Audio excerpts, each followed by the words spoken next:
we're not moving the needle, if you will, when our young people are still having to leave, and we're importing other states' young people and talent because they think this is a great place to be. Look at that, sunshine, no state tax, my salary is great, man, life is good. But people like my daughter, they look around and say, man, I can't live anywhere, or I have to commute from Naples or something. And what we end up doing is, by the way, Miami's population is flat.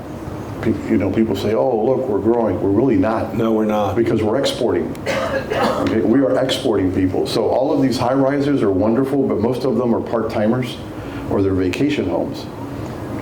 Thank God. Could you imagine if every one of those buildings was filled and each family had 3 kids? Where would they go to school? How would we get around? Isn't that amazing that there's not one new school in Brickell? No. Not one new school in Brickell. There's all. not one new school. As a matter of fact, my school is half empty.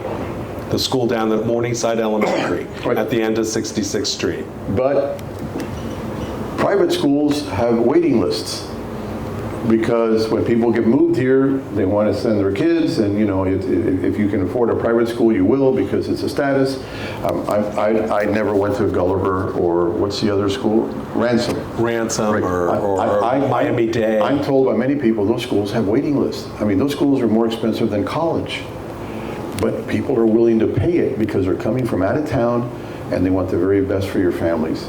In the meantime, and again, I don't want to make it into a them versus us, but we've got to start worrying about the people that live here. We love the Oklahoma company that wants to come here and pay us all these taxes, but hire our folks first, and we'll make it worth your while. We'll give you incentives, but hire our people first. And then you'll be welcome here, and then I'll cut your ribbon. But don't tell me you're moving, and oh, by the way, you've got these allied van line things with, Oklahomans moving down here, and all they're doing is jacking up the prices because they'll pay whatever. And by the way, many other corporations will pay a lot of their initial expenses. Undercover it. They underwrite it, correct. Exactly. And nobody underwrites ours. No. At all. Hey, listen, no. I still live in the roads. I see this monstrosity going up down in my back. I probably can't afford to live there. Let me, you brought up something before about the fact of like your daughter inheriting your house and not Right. being able to afford it. So like one of the things that, I don't know about you, but I had to do some of my estate planning. And one of the things that I thought about doing was, and this is something that I'm working with Mr. Regalado about, was, I want to put it into a trust. Right.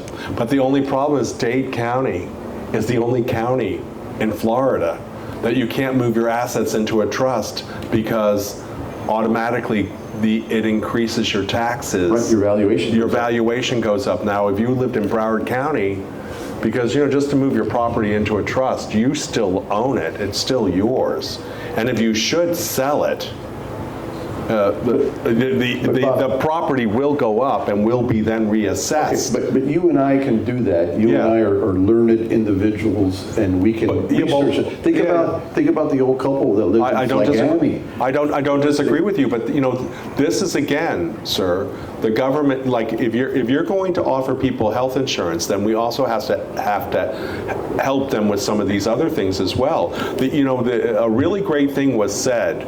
I don't know if you were aware of it at the time, when Commissioner Carollo was getting roasted by somebody at a meeting I was at. They looked at him and they said, you've been here for 22 years, and all of that time that you've been here, you could have been doing things good for people. Like you could have been making things better. Right. Like he knows the ins and outs of everything because he's the one who sicks people on everybody, right? So you know how the system works, but he didn't do that. He instead used it to beat up on people. Exactly. And then he didn't even understand the outfall of that, because the outfall of that was far-reaching, because then they started doing it to everybody. So the thing is, to make it look like he wasn't the one who actually started doing it. You know what I'm saying? So, I was in the middle of that. I know. Well, but I know, I understand that. But the thing is that our city, the people who work in the city, because the other part of this conversation is I don't want to demonize some of the employees that work for the city, because I got to tell you, I clean up permitting issues and all the rest of that. Some of these people are really brilliant people, and they want to do the right thing, but their leadership does not. Right. Okay, so it's the, and if they do anything, then they get themselves in trouble. They get put into the bowels of the ship and you never see them again. So I'm just saying, so when we talk about the future and standing into the future and creating what do we want our city to look like? You know, nobody in this city thinks about hosting the Olympics. No. Why not? Just think about it. We got every goddamn stadium known to man here, but none of them are being used. Not for that purpose. Right. We have 3 major universities here. We have, but nobody in the leadership thinks about that. They think of small and how can they screw people out of money. And I got news for you, that 27 or 30-story building will go up faster than some of these people in here get a building permit for an addition on their house. That's what people are fucking pissed off. Excuse the expression. They're pissed about that. And that's why I have people that have waited a year to get a fence permit done. It's outrageous. So, Bob, first of all, I'm just saying, and I apologize for my cursing. Believe it or not, that's actually the reason I'm running.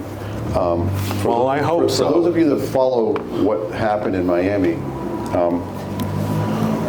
several years ago, I want to say like maybe now 16 or 17 years ago, I was working at the White House, and I was commuting, and my wife, who's right there, Gloria, she knocked down my favorite mango tree.